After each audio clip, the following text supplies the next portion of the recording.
This week, Theresa Lanowitz from AT&T Cybersecurity and Mani Keerthi Nagotu from SentinelOne are with us to discuss the intersection of edge computing and endpoint. Then we're going to walk through a postmortem of the latest Okta breach to better understand what happened and what we can learn from it. Finally, in the enterprise security news, lots of new security startups with early stage funding.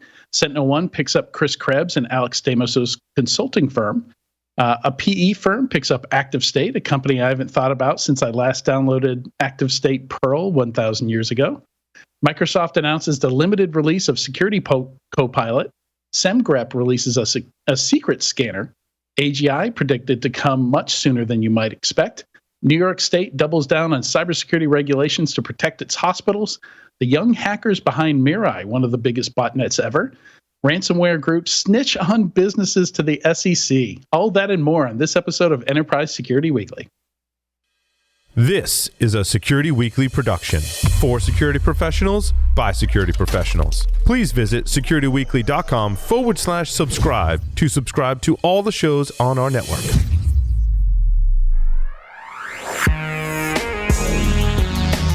Broadcasting live from G-Unit Studios in Rhode Island. It's the show where we talk security vendors and aren't afraid to name names. It's Enterprise Security Weekly.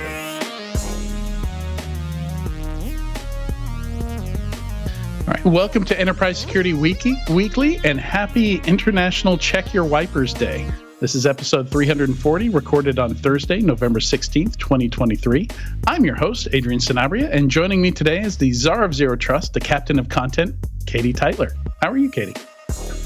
I am fine. On this perfectly sunny blue sky day. I guess it's a good day to check my wipers. It was a better day for check your windows for me because I only use this PC for podcasting. And the reason we're running a little bit late today is Windows wanted to update. And the moment it said reboot to update your computer was right the moment when we were going to go live. And I clicked yes. And so I installed some patches. That moment of sheer panic when you click something you know you shouldn't have. But it's okay. Everybody's willing to wait for you, Adrian. You want to take it back like milliseconds after. I wanted to take it back, but you don't get a second chance at that. Windows, the moment you click reboot, Microsoft is like, yes. And at least it wasn't, do you want to wipe your computer? That would have been so much worse. That's pretty evil if that's a dialog box it's going to pop up that I could just click. Yeah. I mean, it could. It sounds like malware. Yeah, that would be awful. I would not do well in that situation. I'd have a really clean computer though. I'd be rebuilding it all the time. My computer performance would be great. All right, quick announcement here. You can join our Discord channel to chat with our hosts, ask questions, customize live stream alerts, and more. Visit securityweekly.com/Discord to receive an invite. And we do monitor that during the show. So if you ask questions there, I will see it. I've got it right on one of my other monitors here. All right. And this interview today is sponsored by AT&T Cybersecurity. Today's topic is exploring the intersection of security for edge computing and endpoint. We're excited to have two great guests with us today. The first is Theresa Lanowitz, Head of Cybersecurity Evangelism for AT&T Cybersecurity. Welcome, Theresa. Hi, Adrian. Thanks so much for having me on the show today. Yeah, absolutely. It's good to have you back. We have some great conversations on here.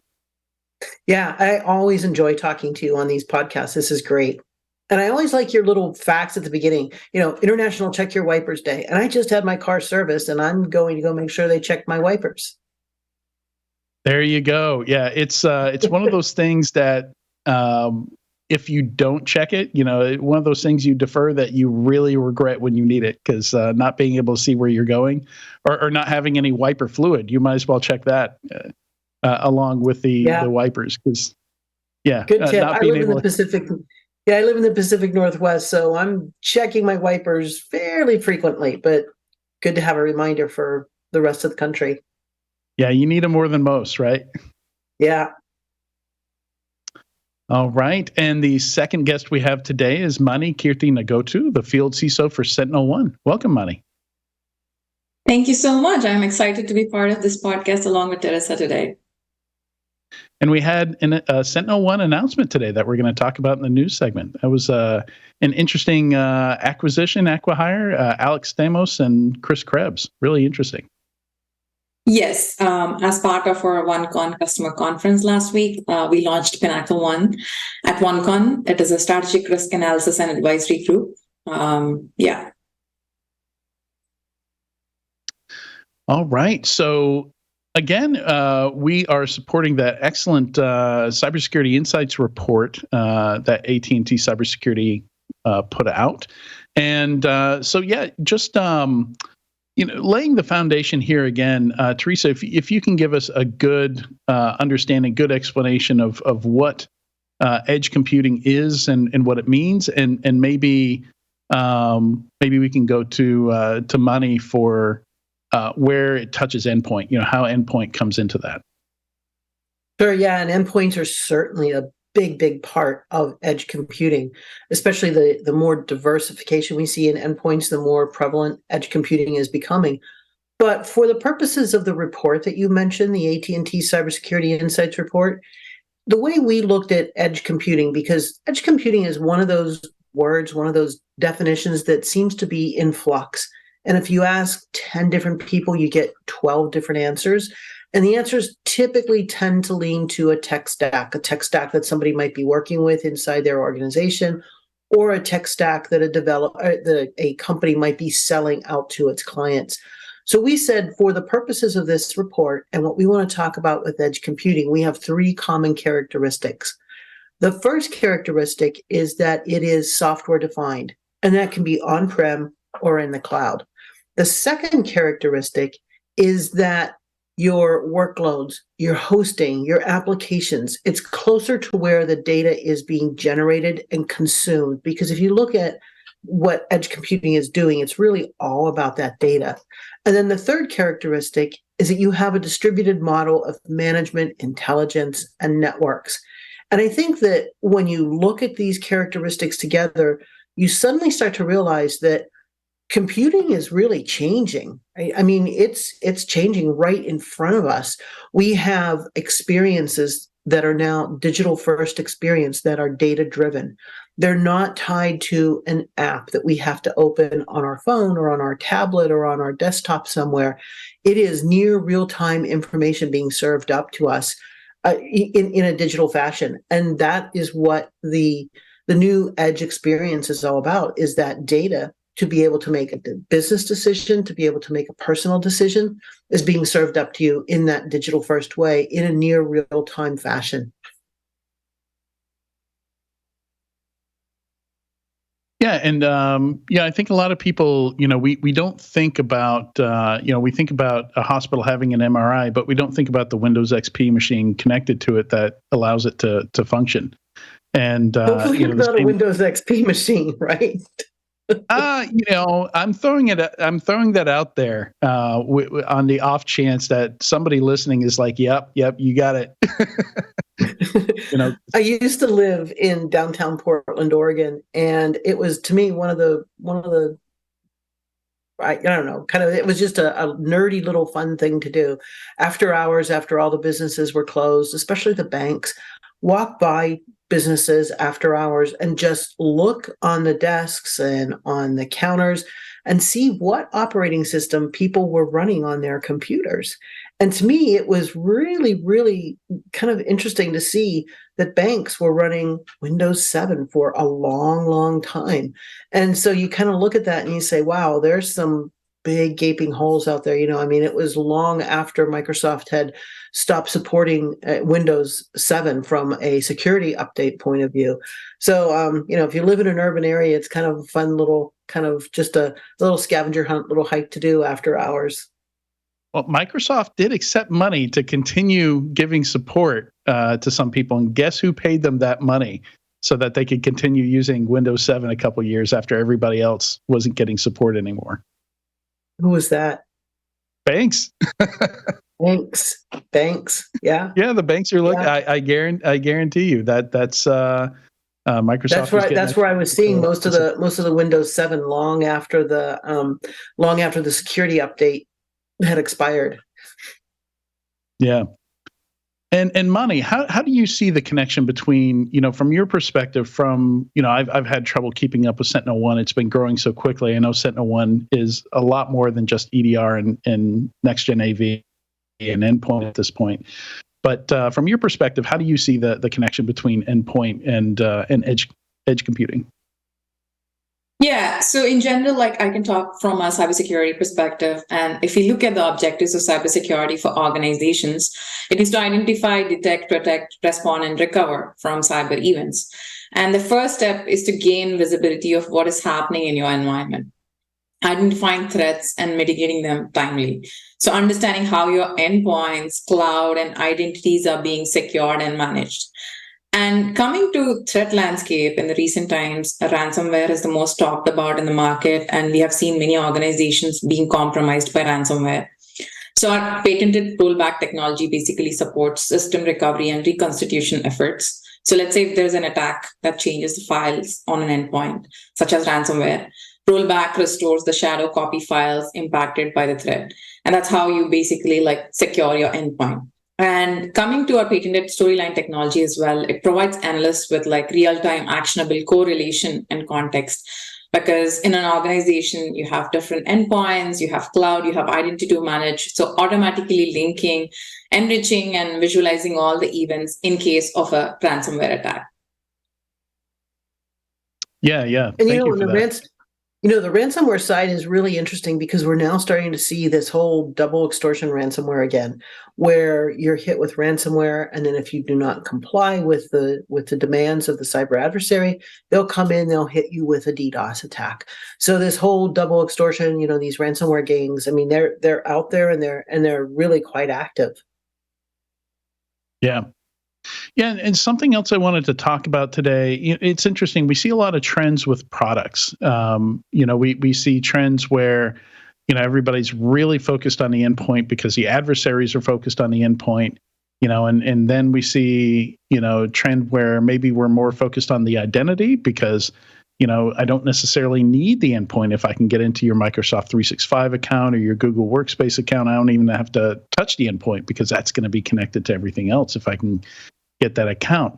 And then we also see trends on the budgeting side as well. We definitely see these kinds of ebbs and flows where people are, like when Next Gen AV came out, lots of point solutions. SentinelOne was one of those, kind of one trick ponies had one product that they were built around until they had a chance to grow as a company. And now they've become they displaced a lot of the existing platforms. We saw the Symantec's, the McAfee's, and now became that platform.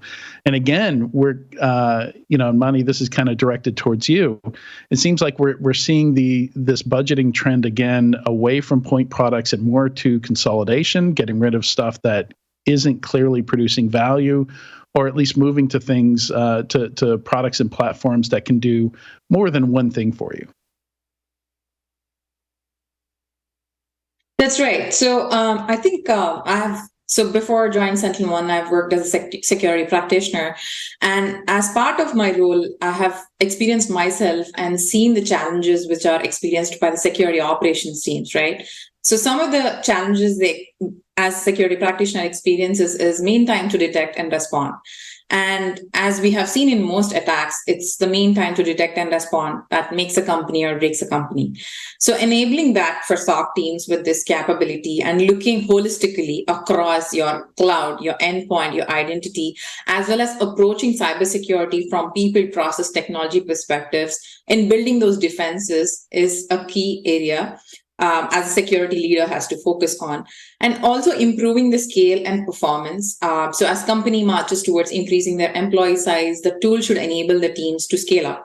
So have automation built in. And we do not want security teams to scratch their heads to figure out how is the tool going to work if we increase the employee size. And most importantly, increase the security operations efficiency as well as the skill set. So one of the challenges that cybersecurity industry faces is skill shortage. And the tool should be helping the security practitioners to use it efficiently. And as you have rightly said, we have started off as an EDR company, but now we are into cloud identity, and we have our XDR platform, which is basically based on our Singularity data lake. And the platform is built on Singularity Data Lake, a central and a unified solution for security and IT analytics, streamlining ingestion, normalization, and visualization for rapid queries, retention, and processing. So that kind of gives like holistic picture for security teams to perform or carry out any actions related to incident response. And I think this whole movement to platforms, it's the natural evolution of the market. But also, if you look at a SOC, so a lot of people are probably working with managed security service providers for their SOC, their security operations center. So to have a SOC be able to use that platform to be able to say, we have this unified vision of what's going on, that's really powerful as well. And I think a couple of years ago, we would hear the comments all of the time is that, oh, there are so many cybersecurity tools out there. We don't know what to do. We get so many false positives. And now we start to see them being integrated into more of a platform that Mani just spoke about. Right. I think I can also add something. When we specifically look at security operations, I have to mention about our Purple AI. Security teams have to go through long alert queues and spend a lot of time on investigations. So on top of that, we also have the security skill shortage in the industry. So this results in SOC team burnout and also little time for proactive threat hunting.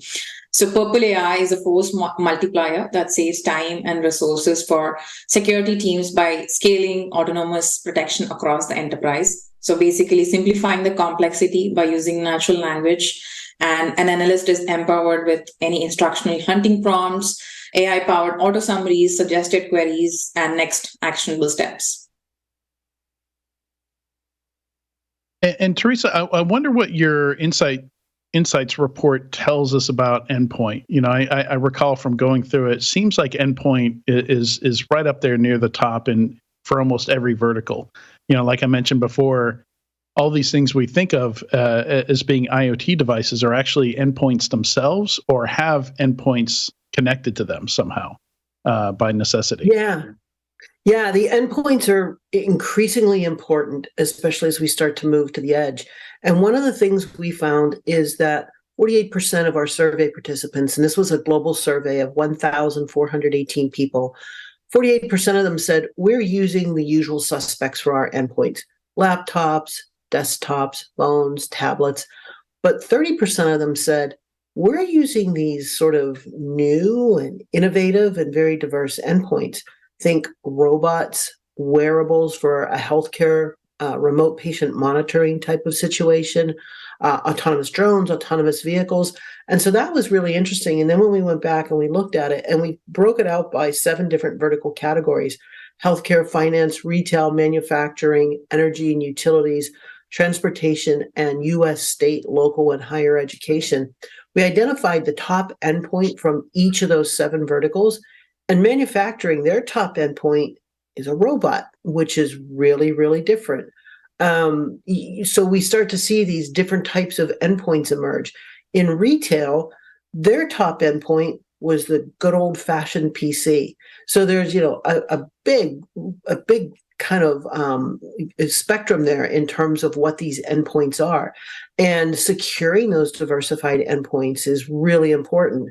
What we're also starting to see, and we started to see this kind of in the middle of this year, we're starting to see these intentional or purpose-built endpoints where instead of saying, oh, I'm going to take the entire operating system that I might have in something like a smartwatch, and I'm going to put it in a very intentional endpoint, a watch, that if I'm a healthcare organization, I might be able to use it for remote patient monitoring. And all it's doing is sending back the vital signs back to the doctor's office that doctor wants to monitor for a patient.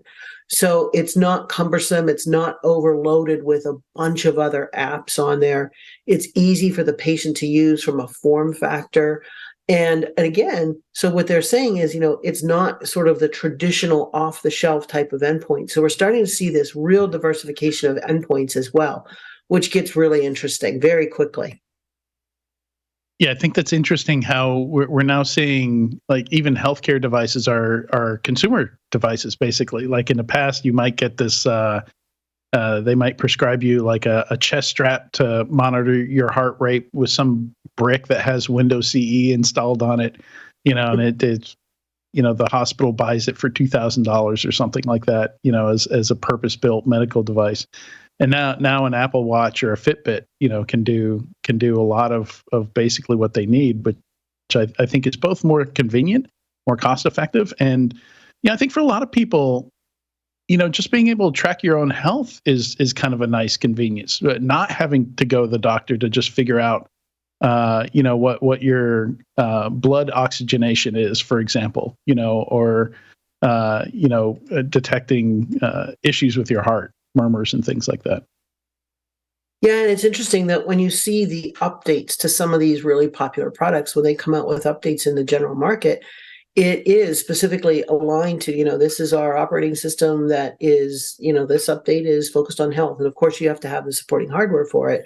But, it's pretty nice. The other might be sort of monitoring you as you're out exercising, for example, and notifying you or notifying somebody who might be concerned about you that, oh, this person was in a bicycle accident, for example, if they're out riding bicycles.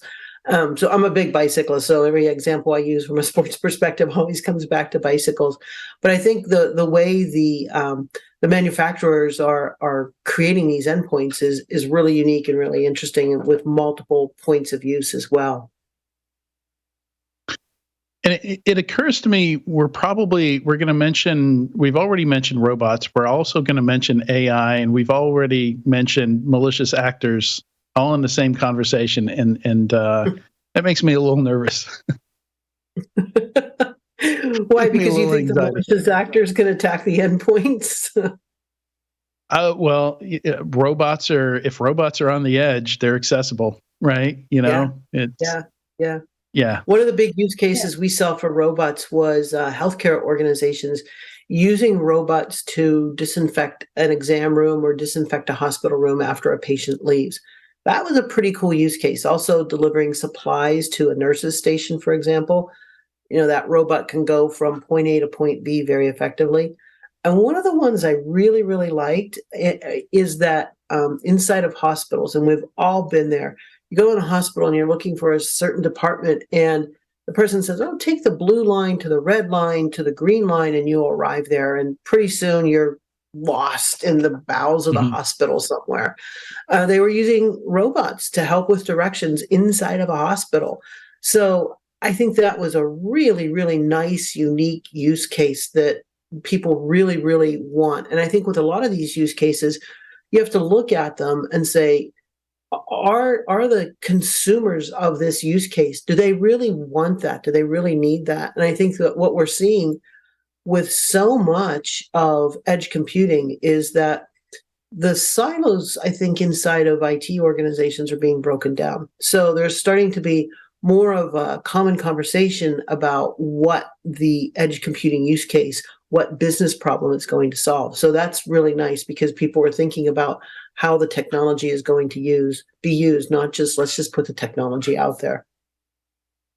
I mean, I did mention about Purple AI a little earlier, about how we are using generative AI to help for threat hunting, response, and analysis. But I can also give you an example. SentinelOne also offers behavioral detection. So instead of trying to identify malware that have been masked using several techniques, it looks at what it's actually doing. So is the program creating new executables without authorization, or is it disabling key Windows features, or otherwise taking actions to disturb the integrity of a computer or a server? So then it is malware, and SentinelOne will chart this history of the suspect program and help security analysts with understanding its attack path and reverse its changes at any point. Yeah, and I think that's super important. Every time I do a lot of postmortems on breaches, and I dig and I find the details. In fact, that's the segment we're doing right after this. Is we're going through a breach postmortem. And I see these cases where, sometimes endpoint security products miss detecting the actual malware. But then you see what the malware did, and you're like, you don't really have to detect the malware when it's like shady behavior, all as a sub-process of Microsoft Word or something like that. Like that. That's a pretty clear, if you're looking at the behaviors, most of the time, the attackers have to achieve the same goals, right? Regardless of what piece of malware they use to do it. They're dumping creds from memory. They're creating new admin accounts. They're shutting down security services, so that they can work unhindered, stuff like that, right? That's right. Yeah. And as a security practitioner, like looking at David Bianco's pyramid of pain, right? Like at what level the adversaries are operating at, the TTPs that need to look at, and how your defenses are built against it. And as you said, like the behavioral piece plays a very critical part there. So, Mani, again from you, what are you seeing in terms of tool consolidation here? I think one of the things we've seen change the most over the years is the SIM. So you talked about SentinelOne's Singularity Data Lake, and it's not. I've been out of the enterprise side for a while, so it's not entirely clear to me if that's like a one-to-one replacement for a SIM, or if XDR is also helping to replace some of these SIM use cases, because one of the old use cases was kind of a detect and respond, correlate your logs to make it easier to discover threats, threat hunting, that kind of thing. So help me understand what the current state of consolidation in terms of detecting and responding things. I know that's only one of the use cases for a SIM. There's also kind of like a forensics audit use case there as well. But what are you seeing there? Yeah, I think I'll talk about Singularity Data Lake to get a bit more clearer in terms of like what our Singularity Data Lake does. So it basically is essential and a unified solution for security and IT analytics, for ingestion as well as visualization of queries. So this consolidated AI-powered security and log data platform brings together SIEM, which is security information and event management, and extended detection response and log analytics solutions. So it's basically the layer which can help security operations team to get data from all the areas that they can gather for a particular incident and help in the incident investigation. So by streamlining cybersecurity and IT operations, it reduces the complexity and also enhance the effectiveness in managing the security. So let's say there is an incident and you want to understand how the attacker made entry into the environment. What was the lateral movement? And it's not that you would operate in a silo, right? You have an endpoint, you're connected to the cloud, you have an identity to manage.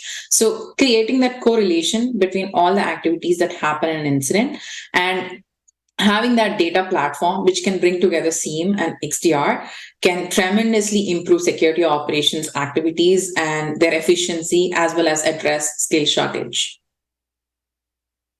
And how do you address the issue of data overload and alert fatigue? Because we have all of these advanced tools now, and we're talking about edge computing, right? And more endpoints, more and more data, and these tools are all working together, and they're great, but that creates more data and a prioritization problem if people don't know how to handle it.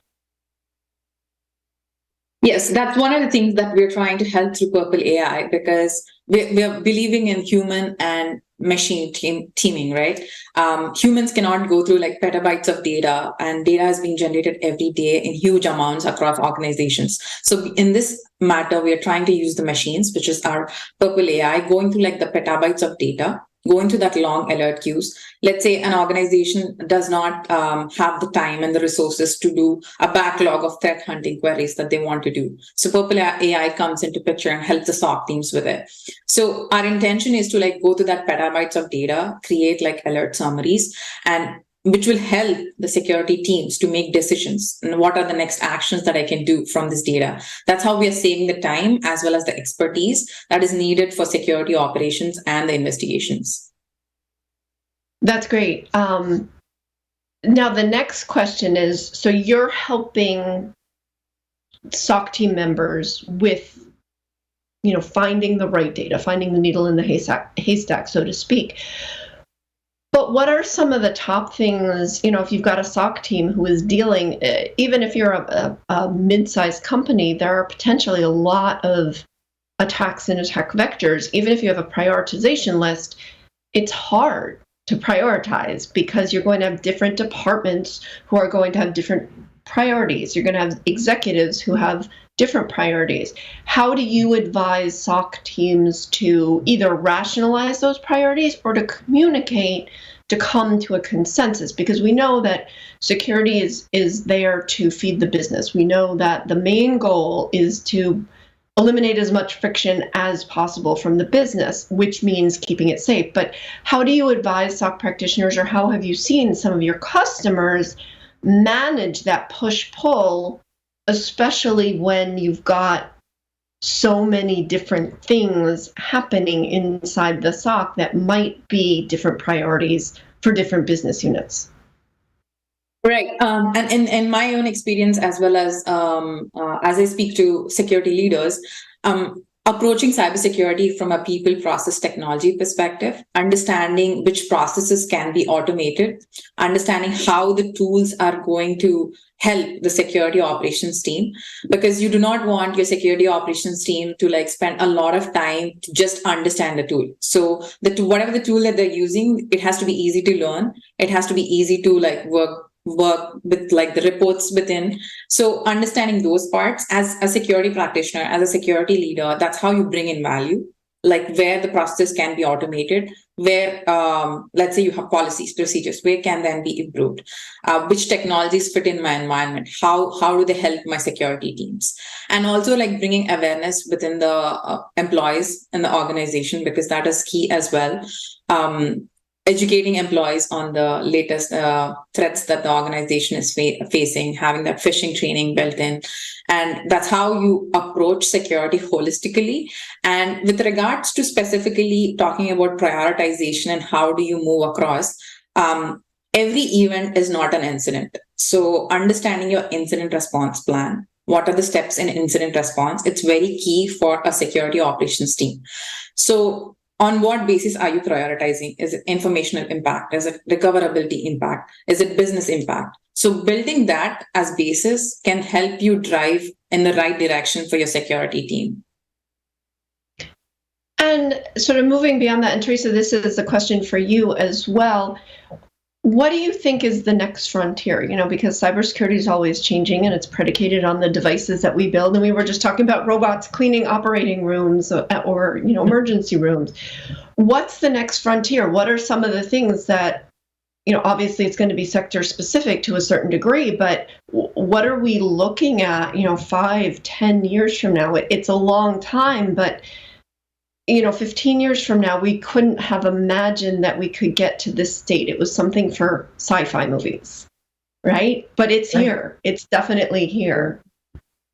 Yeah, it's here and it's coming faster. And I'll tell you, I really, really like the comment that Mani made about that cybersecurity is it's a joint venture, if you will, between humans and machines, because there's so much information coming out. There's no way that a human can parse all that information and understand what to do with it.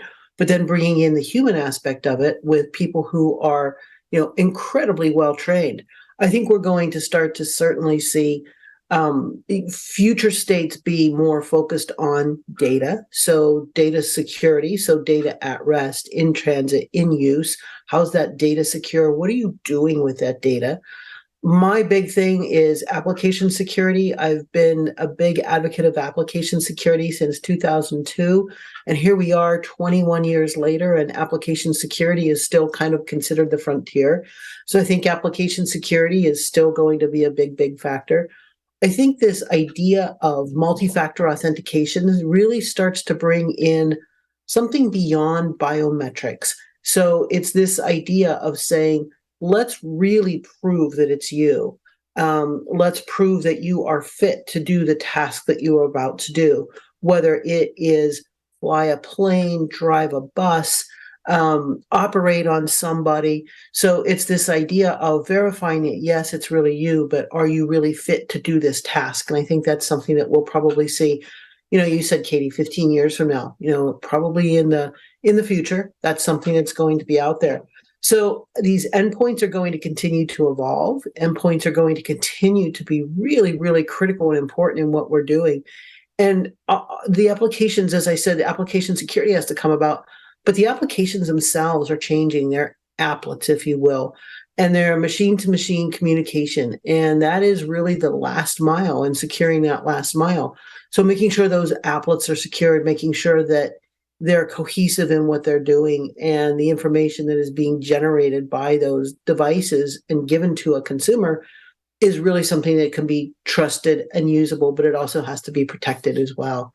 So I think that's kind of where we're going in the future, and the endpoints are just going to continue to diversify, which is pretty exciting. And what does it mean? Because so many of these devices, it's funny because if you go back, 15 or so years, you talk about consumerization coming into the workplace, and now the workplace is going back to consumerization to a certain degree. Mm-hmm. But what does it mean for risk and responsibility? Because I really do see, especially how we work today, we all work at home at least some of the time. And we work from different places, right? I don't tend to leave my home office, but a lot of people, I know Adrian, for instance, will occasionally go to a coffee shop.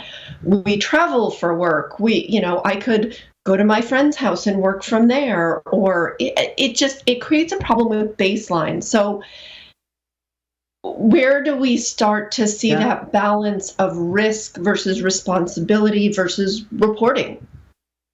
Yeah, and I think those are really important conversations that are going to be had over the next 3, 4, 5, 10 plus years, because the workplace is changing, the workplace is shifting. Even the risk that you're taking on at a personal level with your own personal computing that you're using, that's changing as well. Your home is now maybe a smart home. So you have to be able to identify what that risk is. And I think this is really a great moment for cybersecurity, because what we've seen with the pandemic and the advent of the workplace really changing, we saw cybersecurity go from being a technical issue to now being a business requirement. And if you're not having those cybersecurity conversations at the business level, your business is probably going to suffer some repercussions that, cybersecurity is not included at that business level. So I think that's one thing. And then I think that what we're also going to see is we're going to see a lot of new roles, a lot of new professional roles come out that we have not seen before, because every generation of technology brings something to us that we didn't know we needed, or we didn't know that we were necessarily going to have this role. So, for example, when social media became the big thing, probably 10, 15 years ago inside corporations, who would have thought that we would now have inside large companies social media managers? And that is a very new role. So as we start to see things change, we'll see AI prompt engineers. I think the other nice thing that we're seeing with things such as generative AI coming into the marketplace is that organizations aren't fighting it. They're really embracing it. And I think that's a completely different mindset than what we had 10 years ago, 15 years ago, when social media started to become something in the marketplace or inside of the workplace, or when we started to see open source really kind of come into the workplace. So I think these newer technologies, things such as generative AI, it's really being embraced. And I think that that's really good. And so I think that organizations are going to be able to use that technology to their benefit. There's certainly going to be a lot more conversations around risk, what is acceptable, what is not acceptable, and especially inside of a larger organization. All right. Just to add on that, sorry. Yeah. Go ahead, Mani. Yeah, so we are also seeing like a lot of organizations treating cyber risk as strategic. So earlier it was more to do with like tactical or not taking any important role in the organization. So influencing the security culture within the organization. And on top of that, we're seeing a lot of cyber regulations coming into picture as well. So there is also an understanding of like who is responsible, who's accountable for any kind of cyber incidents that happen within the organization. And from an AI perspective, as I said, like from a defense perspective, like we have our Purple AI and we have been using behavioral AI before as well. From the offense side, we're seeing even the adversaries using AI. So we have SentinelOne Labs has identified a new Python-based info stealer and a hack tool called Predator AI that is designed to target cloud services. And the Predator AI developer implemented a chat GPT-driven class into Python script. That's one case, and we also heard about like Fraud GPT, Worm GPT coming up with their own use cases from the offensive side. So there would be a lot of changes in threat landscape as well as the risk landscape as we move forward.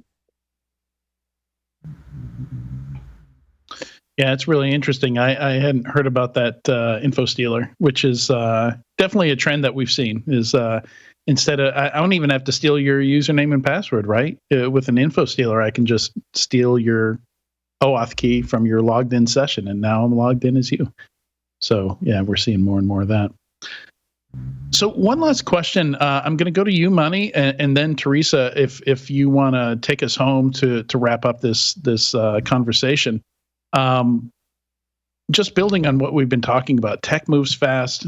Security startups are popping up all over the place. So security moves fast. Threats move fast. Just talking about that new type of info stealer. And CISOs have a million things to worry about. So how do they prioritize such that they're not always stuck in a reactive state, always firefighting? Curious to hear your opinions and your suggestions there, Mani. Yeah, so for CISOs, I think as a security practitioner before, for CISOs, the main areas will differ based on the industry and the size of the organization they operate in. But from my perspective, it's the security program and the security operations. So understanding where your gaps are. So approaching cybersecurity from a people, process, technology perspective and gaining a clear understanding of your risks.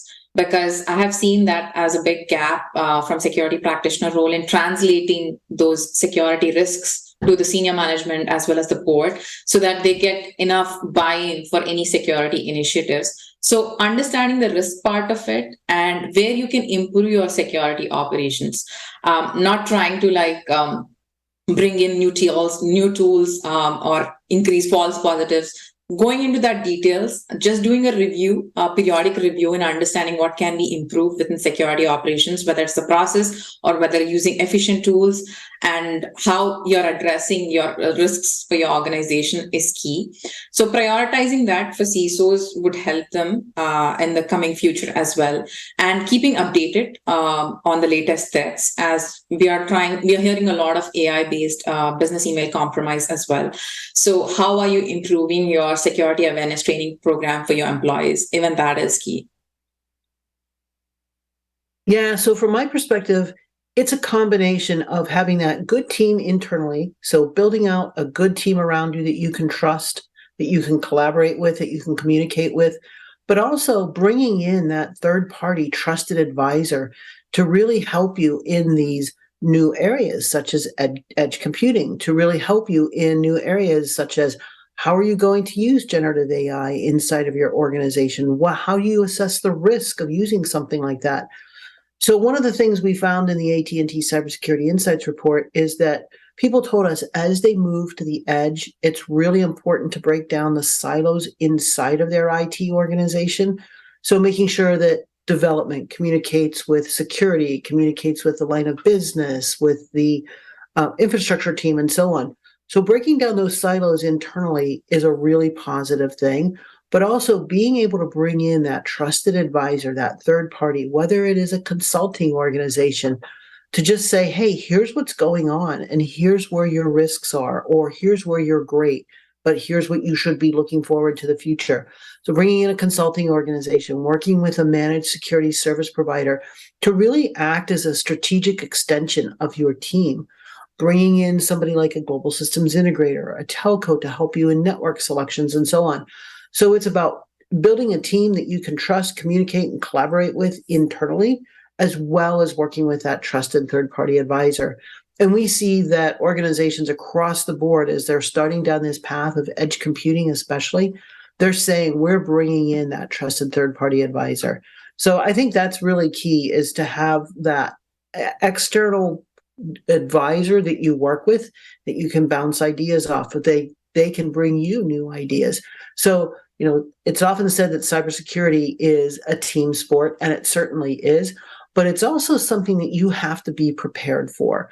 And being prepared for cybersecurity means thinking about, yes, what's going on in your organization today, but also being prepared and looking ahead for tomorrow. Excellent advice. Theresa and Mani, thank you so much for joining us on Enterprise Security Weekly today. It was great to have you. Thank you so much, Adrian. Thank you so much. All right, make sure you visit securityweekly.com/ATT cybersecurity to learn more. And stay tuned. When we come back, we're going to go through a postmortem of the latest Okta breach.